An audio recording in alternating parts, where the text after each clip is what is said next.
Any other questions? Yeah, I've noticed some people who do what they call strength work on the bike with moving feet. Yeah.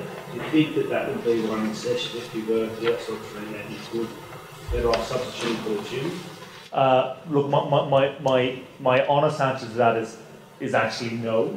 And the reason why is if you look at the studies that I've looked at there is those cycling groups are still doing their hill repeats and having no meaningful change. And one of the things they've done, which I've not included, is they went into biomechanics labs and had people just push really hard on fixed force plates and weights, and they measured the pure absolute strength output in your legs, and it didn't change. And it's consistent across all those studies that the groups who stay and do their strength sessions on the bike and don't supplement in the gym don't change their pure strength. Now, acknowledging that, of course, riding in hills will condition you for riding in hills better. Right? I mean, and you probably need a mix of both. But consistent with what you're saying is that how many revolutions does it take to get up Raybold Hill? Okay, yeah. How many revolutions to get up Welsh Pool Road? About 2,000. About 2,000. Yeah, we know, right? About 2,000. Now, I would love to see that girl do 2,000 step-ups with that weight, but if she could, it's way too light to have a meaningful strength change. And one of the things that it doesn't incorporate, you've got to remember, is that so your muscles can work in lots of different ways. And so the bike is purely concentric, which is where your muscles are shortening.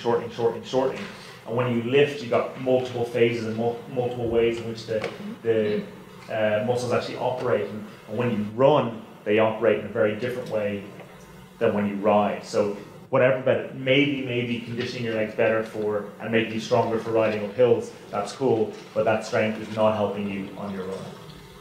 I think I'd also add to that a kind of social comment as well, is that when we talk with coaches, I think the culture within endurance sport coaching historically and continues is a reluctance to engage in this idea of strength training. And the most common thing is we don't need to get athletes in the gym because we get them running up and down hills, and we get them cycling up and down hills. And I'm sure many of you read there's a blog by Brett Sutton the other day that was saying that very thing, probably one of the most revered triathlon coaches around. And so what some of the work that we're doing at the moment from a kind of broader public health perspective is actually trying to change the opinions of the coaches. Actually, look, that's all well and good, going up and down hills will make you better at going up and down hills, but it's not because you get any stronger. The fact of the matter in studies, the kind of numbers don't lie. So, but I guess just be aware of that. Like if you kind of like the sound of doing a bit of strength work and you've been programmed by your coach, don't be surprised if you met with some resistance, because that seems to be the culture, and that might be a little bit of a sweeping statement, but bear in mind that it's an evolving situation.